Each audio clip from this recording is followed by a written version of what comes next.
You're a salary thief and you are fired. Get out of here now. For the past few years, I had been removed from the front lines of work, and I was troubled by the behavior of my younger boss, Alex, who looked down on me, calling me a salary thief. Wait, fired? Yes, I've already reported this matter to the board. Just pack your things and leave. This can't be happening. In the midst of my shock at the sudden firing, Alex whispered in a voice no one else could hear. You're no longer needed in this company. I'm going to pin my mistake on you, so just quietly leave the company. Incredibly, Alex was pushing his own mistake onto me to force me into resignation. This is goodbye, then.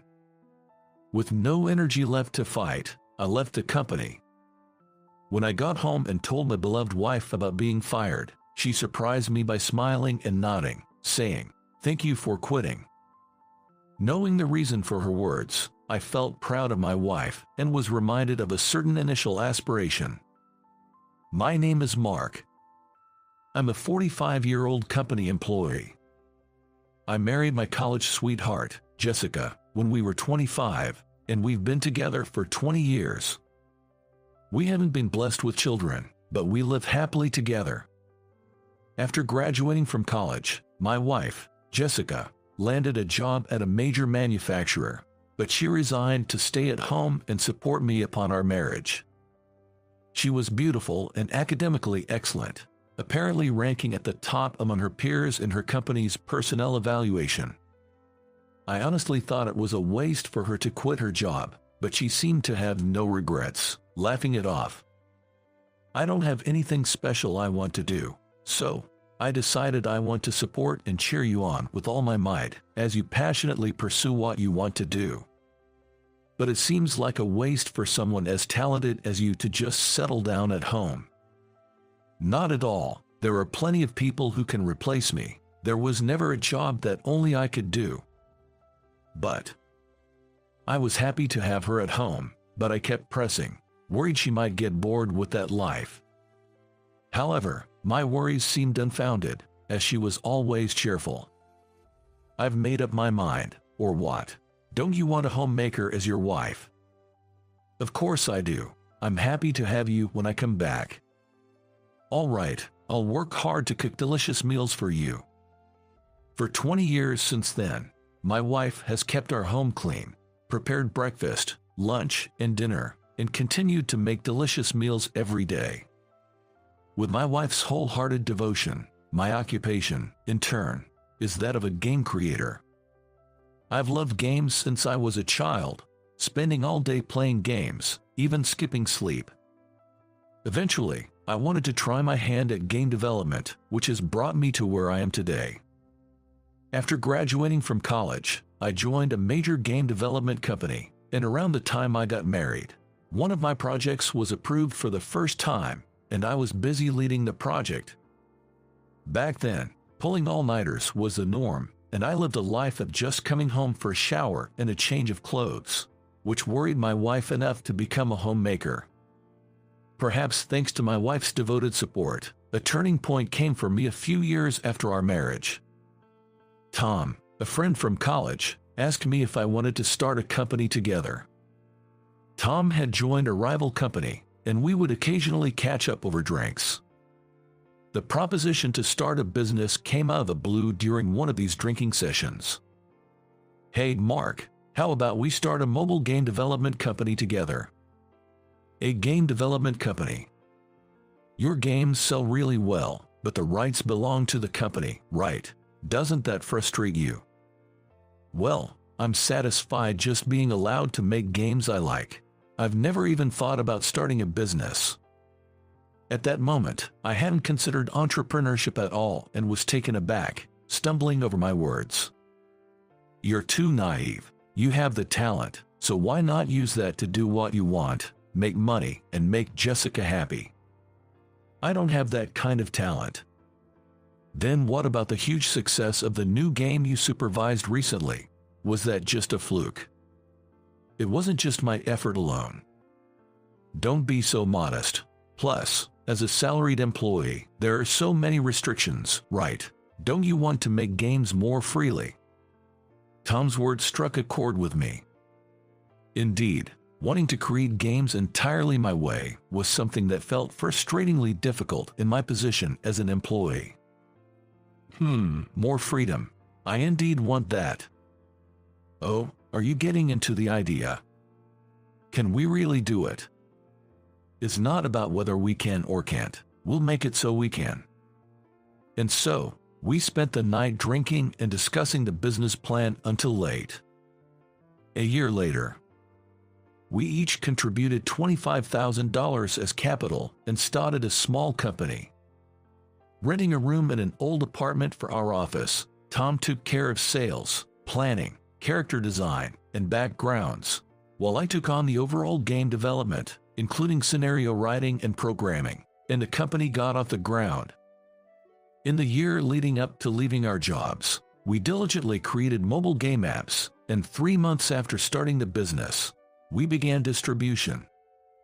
Gradually gaining users and smoothly acquiring sponsors, our company continued to grow. Now, about 15 years after starting, our company has grown into a well-known game development company with over 500 employees and numerous blockbuster hits. As the company grew, many talented young employees joined, and about 5 years ago, I decided to step back from the forefront of game creation. I no longer wanted to work as recklessly as before and preferred to work at my own pace, emphasizing work-life balance. Without major projects, I became a consultant for the younger staff and started writing plots whenever I felt creative, working at my leisure. I go to work early in the morning and use the flex time system to finish by 5 p.m. and head home. That's my lifestyle. However, there is someone who disapproves of my work attitude. Alex, a young employee only 8 years into the company but already promoted to department head. Alex often confronts me with a condescending attitude. He has always been ambitious, which I admired, but in recent years his strong personality has backfired when it comes to me. Today, as I was reading a document alone, he approached me from behind. As usual, you look idle. Please do your job properly. Yes, I was going through some documents that caught my interest. Documents. You're not handling any significant tasks, yet you talk big. It's obvious you're doing nothing, even without trying to look cool. Eh? You, salary thief. His direct insult left me speechless.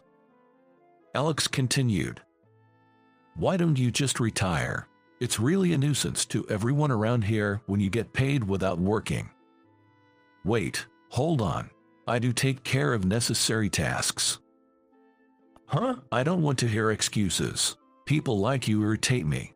If you're not going to work, don't come to the company. Confrontations like these troubled me every time we met. While I was pondering how to deal with Alex, the harassment and verbal abuse escalated day by day. Then, one day, an incident occurred. Hey, Mark. What is it? As I arrived at work in the morning, Alex suddenly called out to me, seething with anger. You made a major sponsor angry. What were you thinking? What's this about a sponsor? Don't play dumb. You rejected all the requests to feature their products in the game without consulting anybody and proceeded with production, didn't you? No, what are you talking about? Alex's shouting filled the office, and I was publicly humiliated in front of many employees, feeling like I was sitting on pins and needles. I wasn't even in charge of any game production work involving sponsors in the first place. Looking straight at Alex, I could see the laughter in the depths of his eyes. I've been lenient with you not working, but when you start causing losses for the company, I can't stay silent anymore. You're fired. Wait, fired? Yes, I've already reported this to the board. Just pack your things and leave. This can't be happening. In my flustered state, Alex whispered so quietly that no one else could hear. You're no longer needed in this company. At least you should be grateful to take the blame for the mistakes of me, who is a valuable asset to the company. Incredibly, Alex had pinned his mistake on me, forcing me into resignation. Moreover, he meticulously involved the board members in his scheme. This is goodbye, then. With those words, Alex sneered at me dismissively. After being berated by Alex, I lacked the energy to fight back and silently packed my belongings to leave the company. I was beyond angry. I felt eerily calm. Alex threatened me with disciplinary dismissal, but I knew it wasn't that easy to just fire someone. However, I couldn't bear the thought of working with Alex any longer, so I decided to leave the company for good. I had lived selfishly, doing what I loved, transitioning from a busy corporate life to an even busier entrepreneurial one. I was worried that if I told my wife that all this resulted in being fired by a younger manager, she might become infuriated or be disappointed in me. It was just past noon on a weekday. I couldn't remember ever coming home at such a time as I headed back to my apartment, where my wife greeted me with surprise. "I'm home." "Hi, my dear. What happened today? You're early." "Well, actually." I recounted the entire episode of my dismissal to my wife. "I'm really ashamed that it has come to this, but I'm leaving the company." Listening silently until the end, my wife, contrary to my expectations of anger, nodded with a broad smile. "Yes, I think it's a good idea. Thank you for quitting the company." "Eh? What do you mean?" "Come with me. There's a place I want to take you." "Go together. Where to?" Without answering my question, my wife stood up with a smile and urged me to follow her. She suggested we go for a delicious lunch, guiding me to a bustling downtown area not far from our home.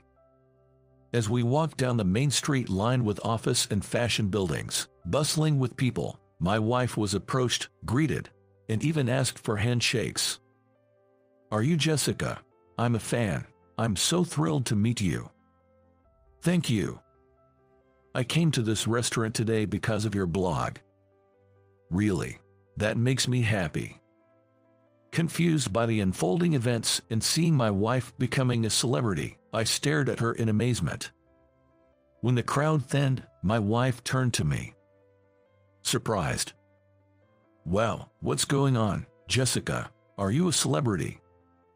"Seeing you work hard and chase your dreams, I wanted to do something too." "Is that so?" "So, I started a blog." "A blog?" I couldn't hide my surprise at my wife's unexpected revelation. "Yes, I started sharing information about beauty, delicious restaurants, fashion, and things I love. It got a great response, and now I'm kind of an influencer."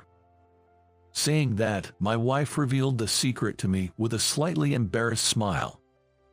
Indeed, my wife was always beautiful and popular in college, but I had no idea she had become so famous through her blog that people would recognize and approach her on the street.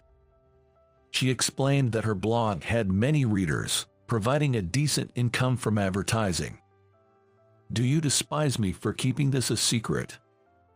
"Not at all. I'm proud that you're getting so much attention and doing well. It's really impressive." "Thank you. It's all thanks to you.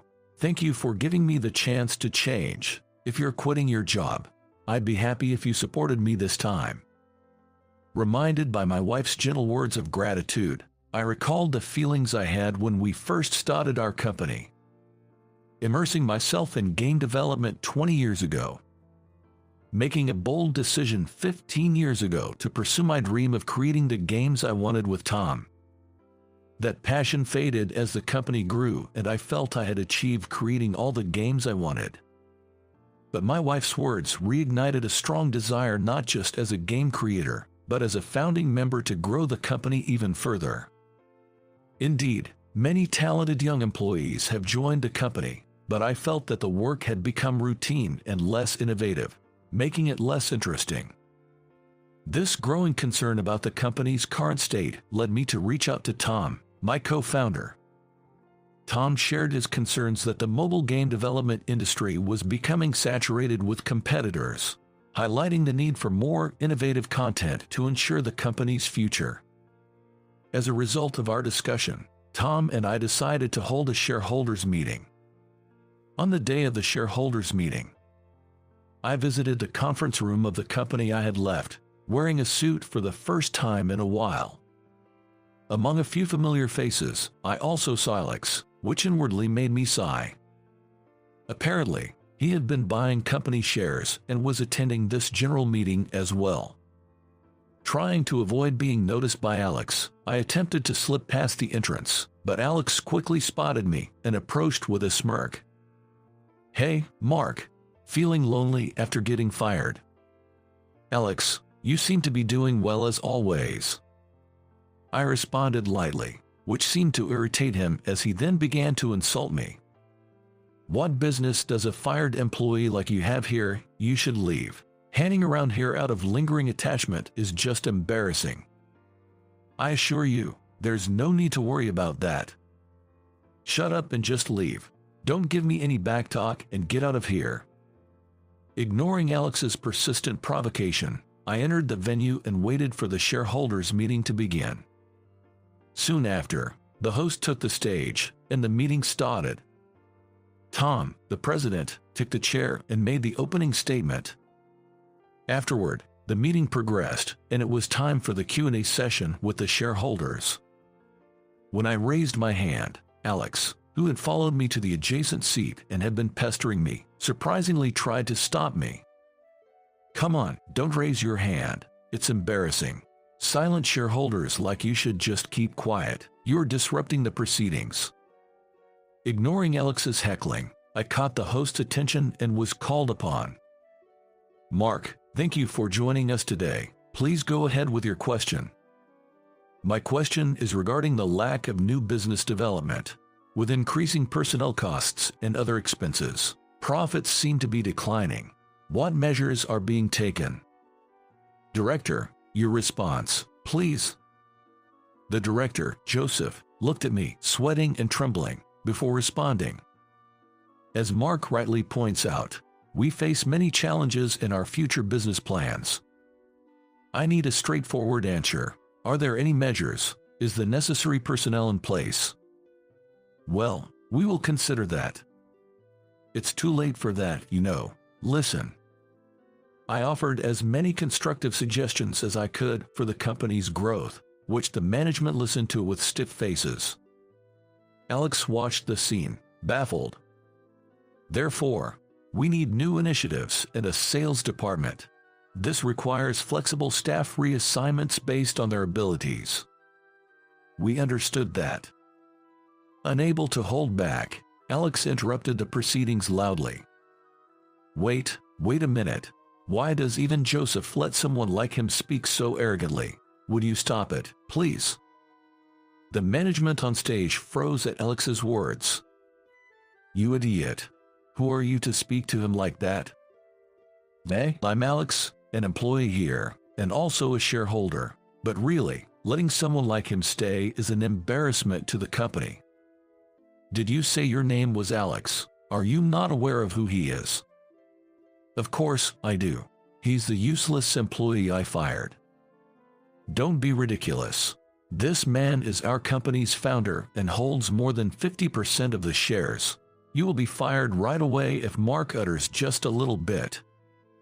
Hearing the director's words, Alex turned pale and began to tremble. You're joking, right? This person was insignificant and of no use to the company." Then, Tom, the president, spoke up in anger. "It's all true. Mark is my friend, and we founded this company together. How dare you speak of him like that?" Faced with Tom's glare, Alex started to make a pitiful excuse. I didn't know. I thought he was just loafing around, doing easy jobs and leaving on time. I had no idea he was a founder. I'm so sorry. The reason our company exists today is because of Mark, who single-handedly handled the production of our initial works. And you're telling me you fired him? Don't be absurd. Please, forgive me." You're fired. Leave the meeting and the company immediately. No way. This is too much. Thus, Alex's disrespectful behavior was exposed in front of Tom, leading to his immediate dismissal, causing him to break down in tears. Subsequently, Alex was escorted out of the company by security guards. Alex, having been promoted at a young age, was ambitious and appeared to be dedicated to his work. However, he was the type of person who would step on others to get ahead, causing friction throughout the company. This not only hindered smooth operations but also led to numerous issues with business partners.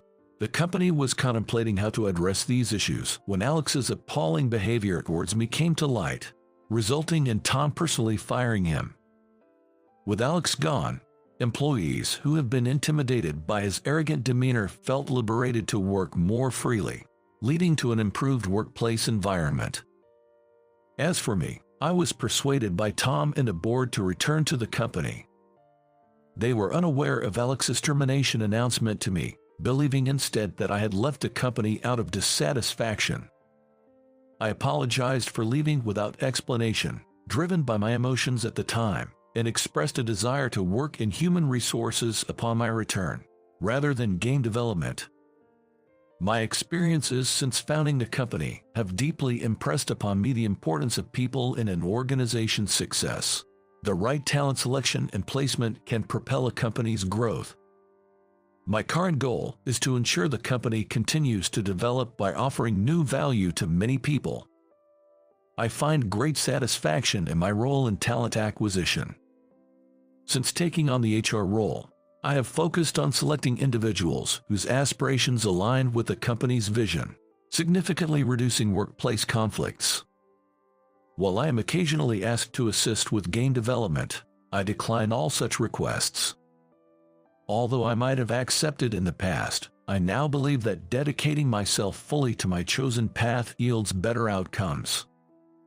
No matter how much the company grows, I am committed to focusing on talent acquisition and valuing people above all in my ongoing